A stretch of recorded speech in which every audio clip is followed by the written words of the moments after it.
Malheureusement non, l'Europe arrive surtout unie dans un manque d'ambition.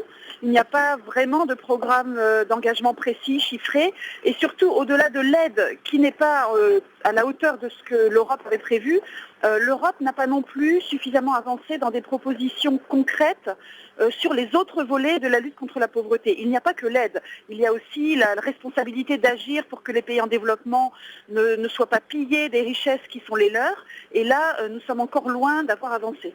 Ces objectifs ont été définis il y a 10 ans maintenant. Est-ce que l'Union européenne estime avoir déjà fait une partie du chemin ? Oui, il y a eu quelques progrès, certes. On a lutté contre l'extrême pauvreté, ça, dans tous les pays ont contribué à cela. Mais nous n'avons pas, c'est ce que je vous disais, vraiment posé, apporté de réponse aux politiques qui provoquent la pauvreté.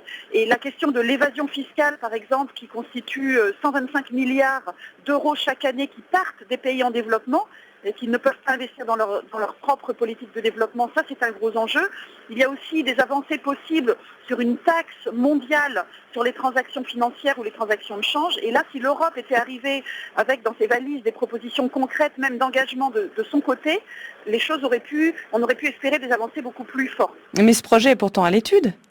Ce projet est à l'étude, mais l'Europe pouvait faire un pas. On a montré la faisabilité d'une taxe sur les transactions de change sur l'euro, qui aurait pu déjà générer 12 milliards de dollars pour le développement, avec 5 centimes d'euros taxant 5 centimes sur des transactions de 1000 euros. Donc c'est tout à fait faisable.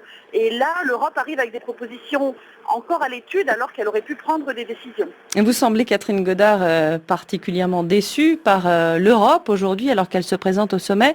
Qu'est-ce que l'Europe, selon vous, pouvait ou doit faire de plus ? Il y a des choses qui sont sur la table, comme la lutte contre l'évasion fiscale. Finalement, le développement passera avant tout par les ressources propres des pays pauvres.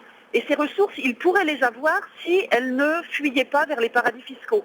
Donc nous avons une responsabilité européenne, nous Européens entre autres, à obliger les entreprises à plus de transparence, à les obliger à déclarer les richesses qu'elles génèrent dans les pays en développement pour que ces pays puissent les taxer.